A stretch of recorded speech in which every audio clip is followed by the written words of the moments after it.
Kaya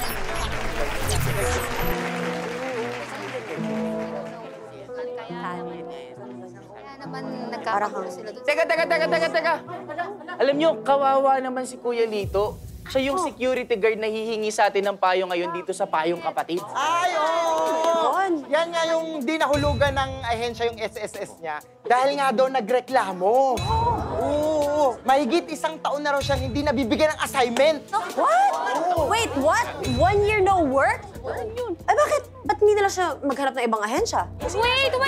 Oh. Eh, paano yung SSS niya? Paano magkakaroon ng linaw?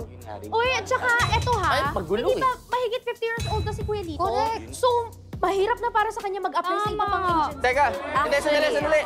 Alam nyo, sa totoo lang, sa kasong to, dito ako interesadong malaman kung anong maipapayo ni Kuya Alan at Ate Pia.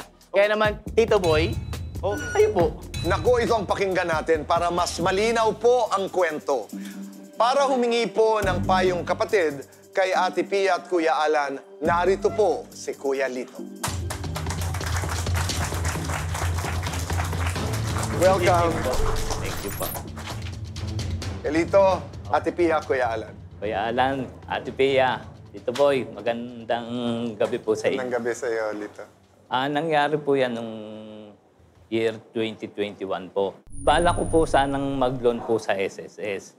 Ngayon, nung binerify ko sa SSS po yung aking hulog, hindi ako makapag-loan kasi nga wala pong hulog sila.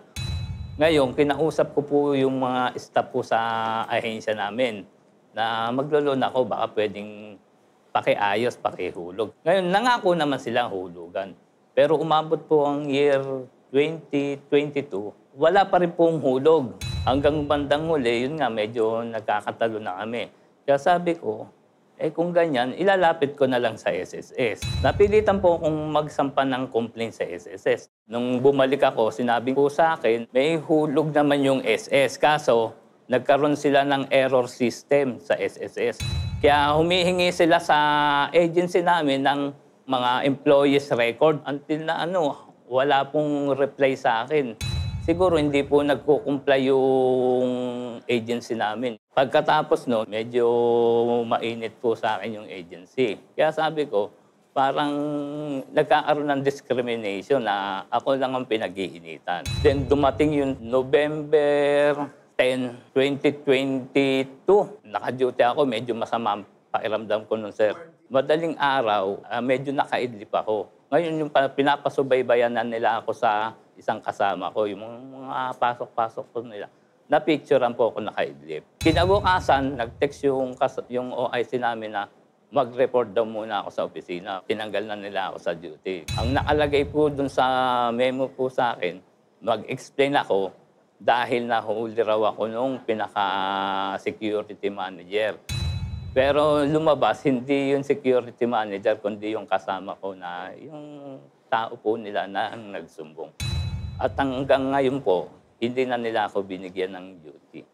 Kaya yun po ang idinudulog ko sa inyong programa, mabigyan ng payo, kung ano po ang gagawin ko. So, nagbigay na naman sila ng dahilan ngayon kung bakit ka sinuspinde kasi nakatulog ka.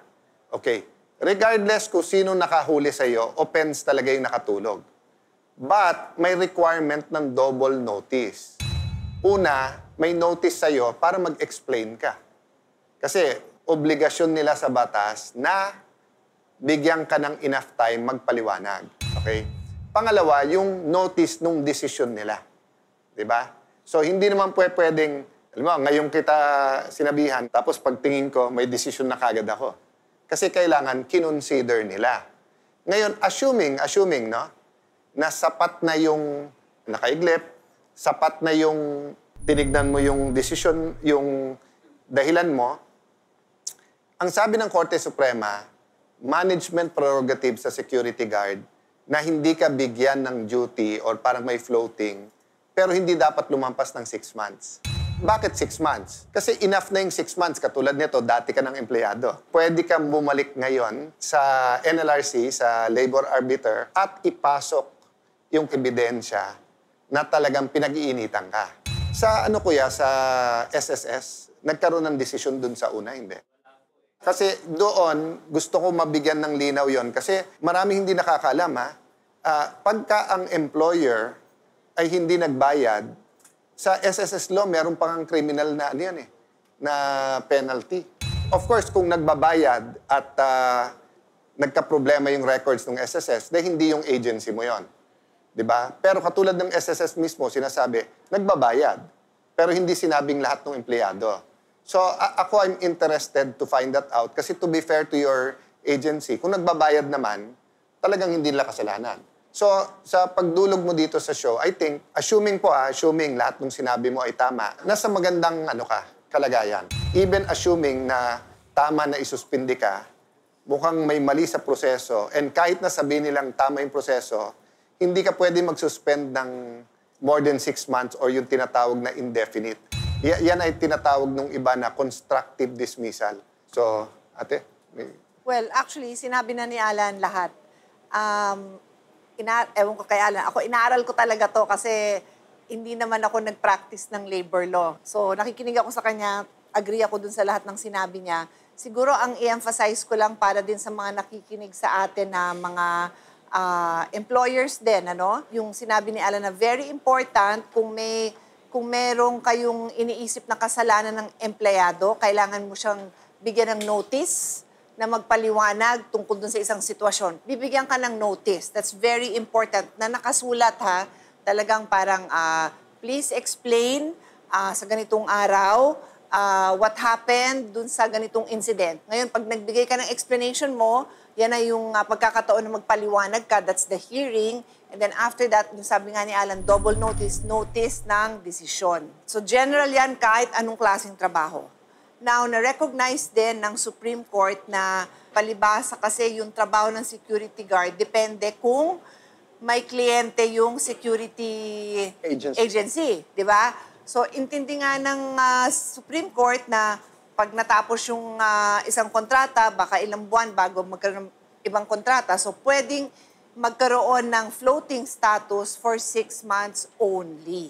Beyond 6 months, kailangan magdesisyon ang company na i-terminate ka na talaga or bigyan ka ng bagong trabaho. Hindi pwedeng floating forever.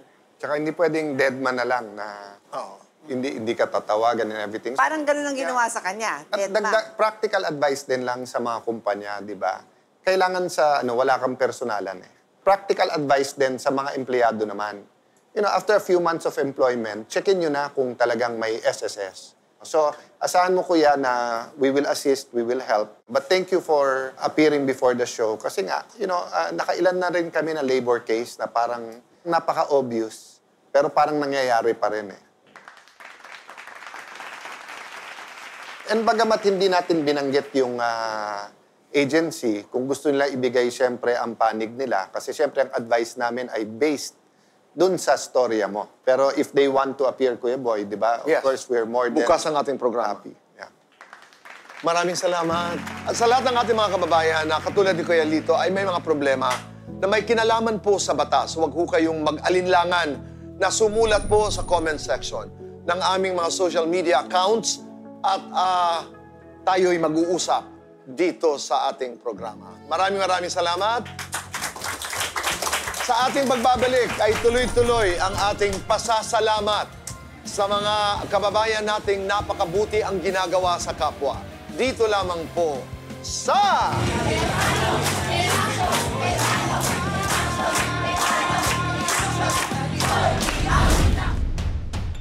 Sinamahan ng Cayetano team si Kuya Angelito sa SSS Rosario Pasig Branch para maayos ang kanyang kontribusyon na hindi lumalabas na nahulugan. Ayon sa SSS, maaring ito ay isang system error lang at hindi nangangahulugang hindi nakapaghulog ang kanyang agency. Nung unang pagdulog ko sa Cayetano in Action, hindi ko naman po ini-expect na ganong kabilis. At dahil kasama ko sila, naasikaso nila at wala pang isang linggo, nahulugan agad yung mga wala pong hulog sa SSS. Sinamahan din ng programa si Kuya Angelito sa National Labor Relations Commission para i-follow up ang kanyang isinampang reklamo noon pang September 2022. Agad na nagpatawag ng hearing ang NLRC, pero hindi sumipot ang kabilang partido. Kaya nagbaba na ng final decision at writ of execution ang NLRC.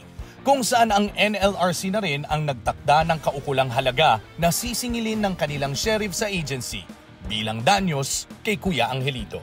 Kapag isinalb na ng sheriff, kailangan makipag-ugnayan din ako sa sheriff upang malaman kung paano namin makukuha yung kaukulang bayad sa akin. Gagamitin ni Kuya Lito ang makukuha niyang money claim mula sa agency para mabayaran ang kanyang hinuhulugang bahay sa National Housing Authority. Nung unang pagkaharap po namin nila Kuya Alan at Ate Pia, medyo kinakabahan po ako. Pero inisip ko rin po na yun ang pagkakataon kong makaharap sila. Kaya kailangan sabihin ko na yung mga gusto kong sabihin para lahat ng mga katanungan ko, mabigyan nila ng sagot. Hindi ko talaga ako nagkamali. Kaya nga, lubos ako nagpapasalamat po sa kanila. Kay Kuya Alan at kay Ate Pia. Napakabuti po nila. At maganda silang kausap sa harap po. Hindi nila tinuturing na iba yung taong kaharap. Cayetano in action with Boy Abunda would like to thank Ensaymada from La Luna Cafe. Come home to a delicious tradition.